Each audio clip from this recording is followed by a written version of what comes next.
በአዲስ አበባ 12 ዓመት ጉዞ አፍሪካ 1 ዓመት በጣም አይዲያል ፕሮግራም ነው። ጉዞ አፍሪካ በጣም በደንብ ኮንቴክስቱን የገጠመ ፕሮግራም ነው። አንደኛ አዲስ አበባ ጉዳይ ነው በአብዛኛው የምንሰራው። ከተማ ነው አዲስ አበባ የምትነጠር አይደለችም። ስለዚህ ግድ ነው የአፍሪካ ጉዳይ ፕሮግራም ውስጥ ማካተትና በትክክለኛው ቦታ በትክክለኛው ሰው እየተሰራ ያለ ፕሮግራም ነው። 1 ዓመት ሞልቶናል። በጣም ደስ ብሎኛል። ተመለከታችሁ። አዲስ አበባ የአፍሪካ ከተማ ናት። ግን አፍሪካን የተመለከተ በኢትዮጵያ ሚዲያዎች ላይ በብዛት አልሰማም። በሰማም የመስሱ እዚህ ጉዞ አፍሪካን እንዲጀመር ነባራ ሲጋብዘኝ ደስ ነው ያለኝ። ከዛ ጀመርኩት። ምን ሆነ እንደ ሱስ ሆነብኝ። በየሳምንቱ ብዙ አፍሪካ ሄደች። አሁን 1 ዓመት ሞልቷታል። እንግዲህ ኢንሻአላህ እዚህ ጋር 2-0 ጨምረን 100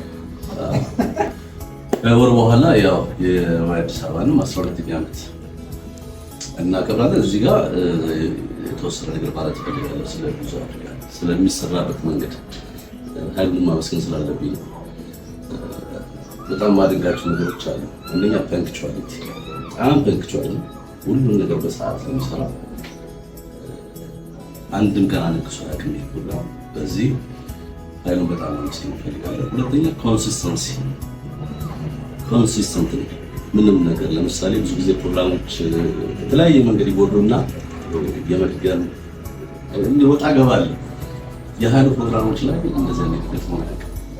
በዚህም ኃይሉ በጣም አመሰግናለሁ። ሶስተኛው እናንተ ማስተያየት ትችላላችሁ። አንደኛ በጣም የሚሰራት ምጣኔው ደስ ይለኛል። መጀመሪያ የተነጋገርንበት ደቂቃዋለች። በዛ ደቂቃ የሚሆን ነገር ምጥሮ ነው የሚሰራው። እሱ ከሽፍ አያውቅም። ይሄን በጣም አፕሪሺየት የሚደረግ ነው። አራተኛ ደግሞ the way he narrates የራሱ ከለር ነው።